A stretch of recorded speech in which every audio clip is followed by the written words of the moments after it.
Today on our episode of Thrive Forward, we welcome my dear friend, Megan Pulvermacher. She is host of 2 podcasts, Headfirst Radio and Out Now What. Today we're going to talk about, as well as just have hysterical amounts of fun, confidence and how you get to a space where you really feel like you have people you can count on, you are authentic to yourself, and not just buzzwords, but truly living in that space. Living Headfirst, the whole idea and the whole concept is basically understanding that developing, growing, and shifting your mindset to a positive place where you're just constantly trying to be the best you can be, whatever that looks like for you, is going to enable you to have more fun and to live more authentically as yourself. And so that's what I'm trying to do. Yes, absolutely. How do you do that with the people that you want to be with? How do we find the people that want to do that instead of, the people that maybe, I don't know, suck the life out of us? Yes, and we have plenty of those, don't we? Actually, one of the first things Living Headfirst has been a thing for a little over a year now. Prior to that, I did some nutrition coaching and kind of had more of a fitness angle.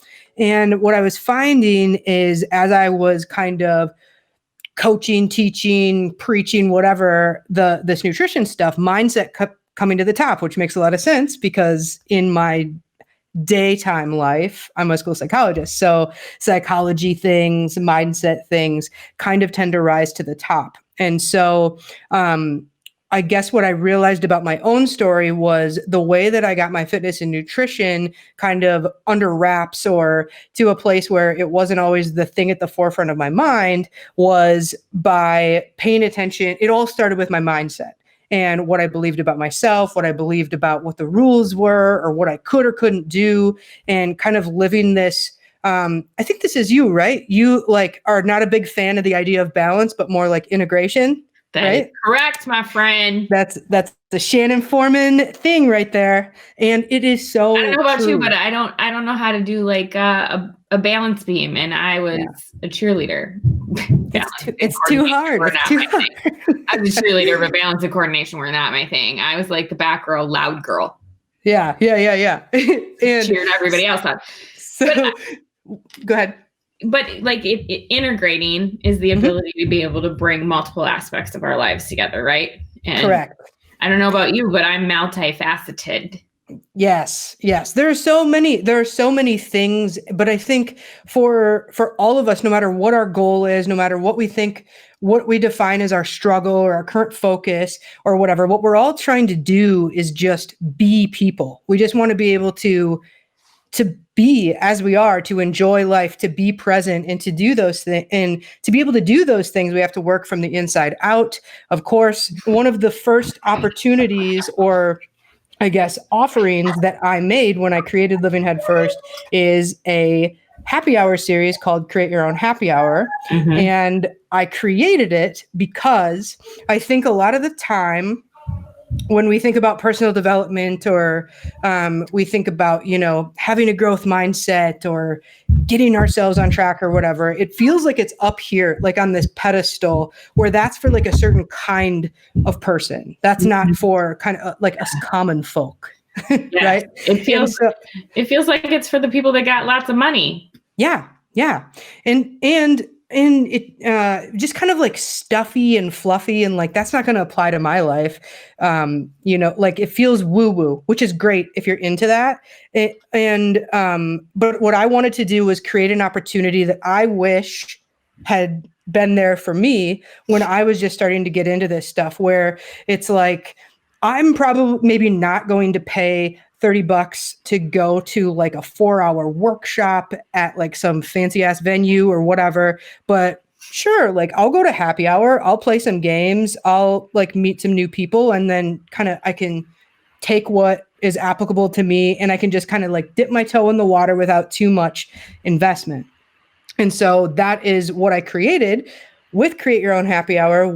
It's basically like, hey, come have a beer or like a kombucha if like beer and alcohol isn't your vibe or whatever, come have a drink, meet some new people, and fun is at the forefront of literally everything.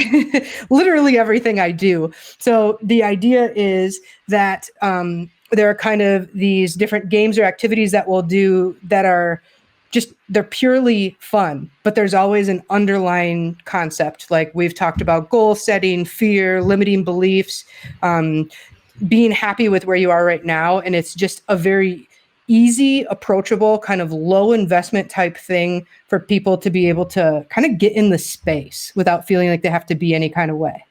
Because you bring growing to an approachable place that most people wouldn't, and you make it fun.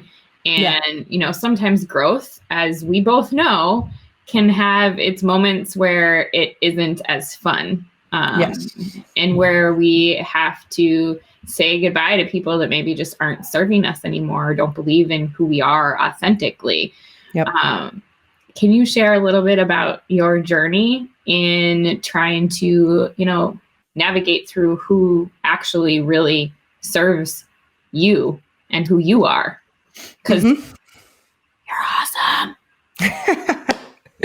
Yeah, I mean, I think I've been really lucky, blessed, whatever you want to call it, kind of on the front end. And then gradually, as I've grown and I've gotten more into the personal development space and more in alignment with who I am, where I'm trying to go, and how I want to do those things, I've become more intentional about it. I have a better idea of what to look for, like who my people are. Because if you think about it, as you're growing up, you don't pick who you're around. You sure as hell don't pick your family. You don't pick who's in your class. Especially like from like an equity standpoint, there's like a lot of a lot of difference there. Like if you like just go to public school or you go to private school or whatever, we don't have a lot of choice as we're growing up about the kind of people that we're around or what those things are. And so I have had in my life a lot of really awesome people who have supported me, who have encouraged me to be like weird and unique. I've literally been this way always. Like maybe I'm a little more, I mean, there have certainly been internal shifts as I've gotten more comfortable with like who I am related to my sexuality and being more confident about like who I am in all areas of my core, I think. But I've always just I've enjoyed being the anomaly. It's just something that it's opportunities that I relish, and I really, really enjoy that. But I think as I started to take steps to improve myself or my own situation or come to understand myself more, you become more self-aware, you start to notice things like who drains your energy, who is headed in a similar direction as I am, and who's going to get me, who do I want around me to make my life the best possible experience, like to be energized. We got to find our people. And how do we identify that, but to look inside first? Like, what do we want from people? How did you self-identify who you wanted in your life? And who you knew were really like, okay, when shit hits the fan, these are the people I can count on. Well, it's a process, because I think it's such a skill, I think, to notice how the people you are around are impacting your energy, the level of happiness that you have. Like what I started doing, and I started doing this with food actually, was how I kind of learned this skill, or I adapted it to then people, was how do I feel after I eat a certain thing, a certain amount, at a certain speed, whatever. I really started to pay attention to how my body was reacting to what I was doing with my nutrition. And then I started to notice, how do I feel when I like leave a happy hour? Do I feel energized and light, or do I feel like dragged down and lethargic and just like pissed off and less excited to go? Complained about everything about work. Yeah. And you really start to notice those things, especially when you have a couple, just like a little sprinkling of people like yourself in your life who, after you talk to them, you're like, God, I just feel like really good. Like I can go like run through a brick wall right now with, it's not always like that, but like, and have sparkly glitter explode from you. Like you feel good. You feel better. You feel more excited about like being alive, not like annoyed that you have to like go do more stuff that sucks. And I think the more you have those experiences and you start to kind of compare and contrast, how do I feel after I've left this situation and how do I want to feel? It's not necessarily about like getting rid of people who maybe drag you down, but adding more of the good. So you just kind of naturally have less time for the other stuff. Absolutely. I think it is. You don't have to delete people from your life. Mm-hmm. Again, like that whole Carrie said she loves the Reason, Season, and Lifetime poem. Like that is so true. And it's okay. Like I have my core group of mom friends. Mm-hmm. That's great. They're there. They serve a purpose. Like if the kids needed something or I needed help with something, like I know that I could call them. And then I have like my two core best friends who are like literally the people that know every dirty secret. They know where all the dead bodies are. That's why you remodeled the house. Mm-hmm. I'm kidding. There's really no dead bodies. I feel like somebody's going to watch this and be like, no dead bodies. For planning. Having people that are going to be in your life that are going to maybe not be, what's the word? Judgmental? Mm-hmm. Judgmental. Yeah. So how do we separate those individuals who might not totally be serving us, right? Mm-hmm. They might be judgmental. How do we set healthy boundaries? Well, I think people who are operating from a space of why would you do that? Or like say the shit like, yeah, good luck to you. Like that passive aggressive, whatever, or you think you're better, or they're always like calling out the thing. I feel like that's a huge thing around like nutrition, especially, or if you're doing something like entrepreneurial or whatever, people are like, the hell, what are you doing? And I think if you're getting some of those kind of common phrases or this just like feeling of like people that you can tell aren't cheering for you, mm-hmm. They're always coming from a place of fear or their own hurt or their own desire they're probably just wishing they had, the courage to do whatever it is you're trying to do, or they have their own.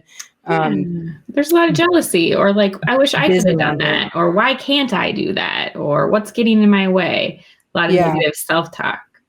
Yeah, and it's never about you. So I think it's kind of that just limiting your exposure to them, being like, if they're like, good luck, I'd probably be like, thanks, I'll let you know how it goes when I'm crushing it. Right. I bet you'll be in line to sign that book or purchase that ticket or be on that stage or whatever it is, right? If we all, if Oprah mm-hmm. listened to all the naysayers, right? Oh, can you imagine? It would be terrible and sad. And it can be a lonely spot to, be firm and kind of stand in what you believe about yourself, what you believe about your potential, and what your goals are. And it's a huge gift to have the confidence or to just put yourself out there enough to take that stand.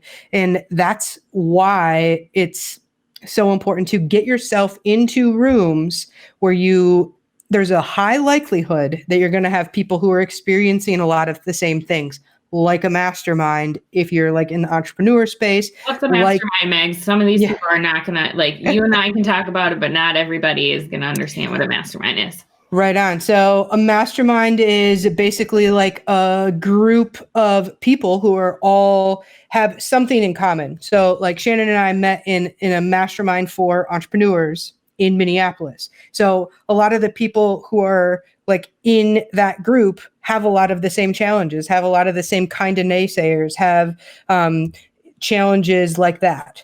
There's so that's like kind of what a mastermind is. I think another reason that you see a lot of people having interest in things like boutique gyms or CrossFit or things that offer a flavor of community, people are going to spaces to get around people who are in a mindset similar to theirs, or they have goals that are in alignment with their own, because you can't get rid of some of the people who, are, for lack of a better term, are going to be dicks about this stuff that there probably is a better term, but I just like that Haters, one. Dicks is great.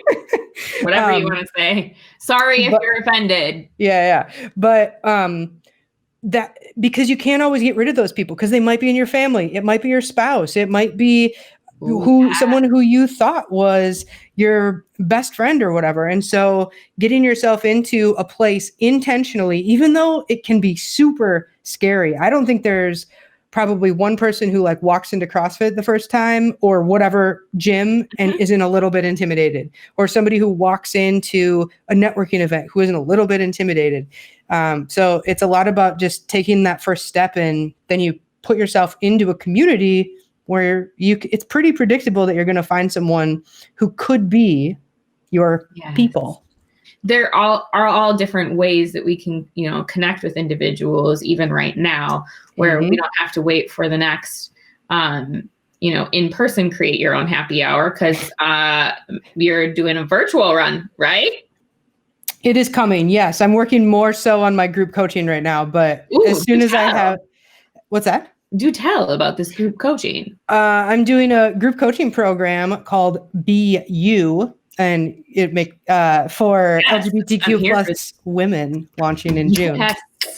Yes, I am here for that. It's going to be fantastic. It's going to be all kinds of lit, but there's this back end stuff work to do, but it's definitely right up the alley of what we're talking about today, because it's about kind of creating space to work on some of this personal development stuff, or start to move your life forward little by little within a community of people who have kind of a similar life experience, or potentially, similar things that we've faced as members of the LGBTQ plus community. And, next week we're going to talk about transitions, but talking about a huge transition in life and being able to say out loud something that you are not shameful for, right? That you're taking ownership of. This is me. This is who I am in my skin. And now being able to support people in that space is just absolutely fantastic to be able to do, because it doesn't matter where we're in. When we have people who have walked the walk with us, that's why I think representation is so important. When we see people who are like us and have gone through similar things, it makes it a lot easier for us to be able to open up and become vulnerable. Yeah, absolutely. And when, in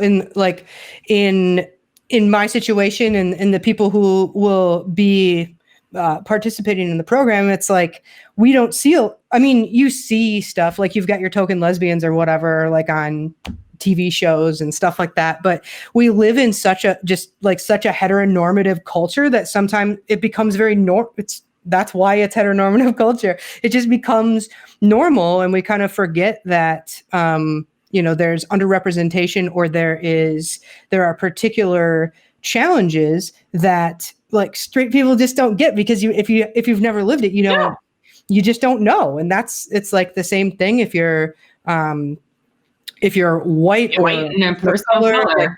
You just don't know. And so it's nice to, even if you're not talking about necessarily like a topic isn't necessarily about sexuality, it's different to talk about it with people who have experienced this otherwise normal thing, like fighting through fear, finances, stuff like that. It's different to talk about that with somebody who sees life through your lens. So it's like it's another facet of tribe, really. You've got your fitness people, you've got your gay people, you've got your entrepreneur people, like, yeah. So, but you have, I have my mom crew, right? Yep.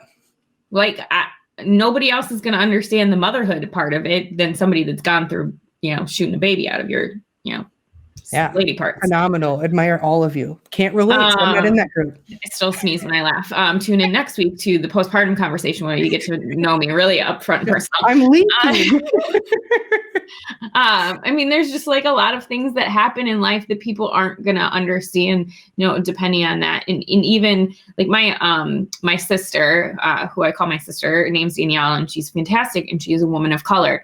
We can have all kinds of conversations about her experiences. I can support her and advocate for her. I will never know what it's like for her to be in her skin. I will never know what it's like for you. And so, but that doesn't mean that we can't be in each other's tribe. That doesn't mean that we can't support each other. But there has to become a common respect and love and admiration for each other to be able to support you going through those situations. And sometimes you just got to shut up and listen. Yeah. And I think actually, and that goes for people who maybe are of a minor or of a majority, right? Yeah. Sometimes you've got to just be quiet and listen. Yeah. And that is, that's hard, definitely for white people. That's hard for straight people because everybody wants to communicate. Like, I get it. It's coming from a good place, but it's kind of like, it's time to be quiet because nothing you say is going to make it better. But I think one of the things that I really like about Create Your Own Happy Hour and what I think makes it such a powerful experience is one of the things I learned about planning events or putting on events is you want to think about it backwards. Like, how do you want people to feel when they left? What do you want them to leave?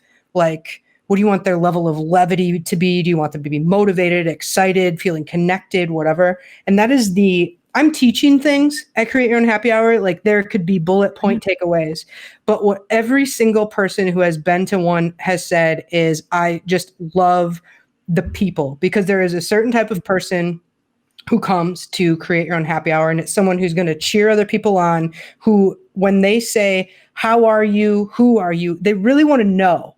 Absolutely. And they're going to engage, and you don't have to be the same, but it's a space where anyone can go at any point that they're at in their life. But it's an opportunity for us to look at things and try new things because we never know what's on the other side of it. What other advice would you have for these peeps who have gone through recognizing where they're at, resetting, building a solid foundation, now this week, connecting with those people? Who are those people? Who should we have in our lives? Like, if you had to narrow it down to the people that should be in your tribe, who should those people look like? What roles should they play? I would say, when you look at your financial picture, right, you have to pay attention to what your values are, right? I don't know if that's like step one, but your values matter when you're making, like, for instance, a financial plan. And there is something to be said for having a similar approach, I think, to the people that you're having in your life. So for me, one of my big values, one of my major, most obvious values is fun, joy, happiness, high energy, whatever. So I am very intentional about having people who bring that out in me, who support me in that, who are willing to participate along in that craziness. And I kind of know, because of just the way that I am, I sort of naturally attract those people in any kind of situation that I'm in, but I put myself into places where I know that's going to happen. That's what I found with, as an entrepreneur, getting into something like a mastermind, that I work out at a place that I consider to be a place like fun. And so there are people who aren't like serious and like hard, like insanely competitive. Like, they're willing to like have fun in those types of things. Not lots of beefcakes that are trying to occupy every single piece of gym equipment. True life. And re-rack your weights. Like, again, like, just don't be a dick. People who are not dicks, you should do a TikTok about that. Also, if you're on TikTok and you want amusing things, watch Megs. Please do it.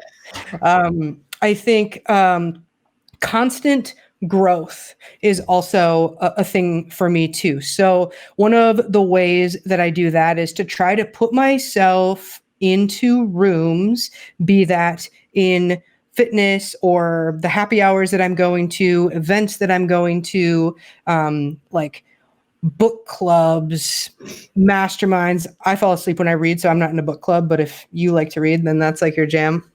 I can do audiobooks.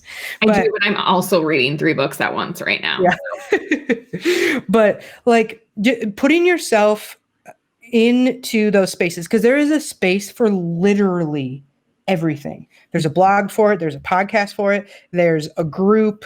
There is a Zoom meeting, especially now. Things like that have never been more accessible or easy to find because it's just like a Google search away. So I think it's looking at what your values are and thinking, where would the people who have these same values be hanging out? Like what type of place would they be? And then get yourself into those spaces, even if, and especially if it's scary. Yeah. And sometimes I think one thing that you and I both always talked about too is it's an investment in yourself. And so sometimes that does require you paying to get in the room with some of these people, right? And it's we're not telling you to go like invest $50,000 to sit at like, Lord have mercy. But like, if you want to spend $30 to go to create your own happy hour, like those are things that like making an investment in yourself is great. An app that I love is Eventbrite. You can literally search. And like right now they're hosting everything online. So everybody has Zoom links, but they're still doing it through Eventbrite. So you can go search like your topic of interest or what you want on Eventbrite. You can find free events if money is like a thing. And, you know, they're just like literally are not excuses for you to not line up in that space anymore. You have the ability to be able to do it. If walking into a room scared you before, guess what? You don't have to. Just gotta like turn on your video camera. Yeah. And I think it's so interesting because when you look at the things that you spend money on or that you're willing to spend money on to create change in your life, a lot of people are willing to invest in, or they'll pay for a pill, they'll pay for a gym, they'll pay for a really specific meal plan that they're going to follow for 2 days. They'll pay for those types of things because their ultimate goal, what we're all really trying to do, is to be people and find and create more happiness in our lives. We're trying to find that key to what is going to make us happy. And the real thing that's going to do that is figuring out how to be happy right now. And the way that you're going to figure out how to do that is by investing in your personal development and spaces where you leave feeling more connected and more satisfied with where you're at in your own life and empowered to go do things that bring you joy. Yeah, I think that is a fantastic place, right? Like also, if you want more abundance in your life, more people in your life or whatever, like you have to be grateful for what you already have. And so like after I work out every morning, I spend this time and space like in gratitude for the people that are in my life, because how would other people come into my life if I wasn't grateful for the people I already have? And I don't need more people at this point in time. I would love all of you to be my best friends, but like, I don't need more people because I have my core and I'm happy with them. And so then all of a sudden that attracts more individuals. And I think that's in all essence, you like give off energy of welcomeness and love and fun and joy and laughter and all of the things. Do you have anything else that you would love to leave these people? How can they find you? If they want to experience some happiness, some joy, some laughter, some fun. In all honesty, if you don't know what TikTok is, you should be there. There's tons of that right now. But you should follow So Megs. funny. Where can these people find you? Where can they find the joy and the love and the happiness? Well, when Create Your Own Happy Hour comes out, you will be able to find that out by connecting with me on Instagram at Live Headfirst is my handle. You can also someplace that you really want to be in, since you're already on Facebook right now, if you go over to Living Headfirst, you will see all of my Instagram stuff goes over to Living Headfirst, and we also do Beer and Banter live interviews every Monday and Wednesday, which is really, really fun. I mean, I kind of don't engage in anything that isn't fun, which is why I was willing to why would you come chat with Shannon.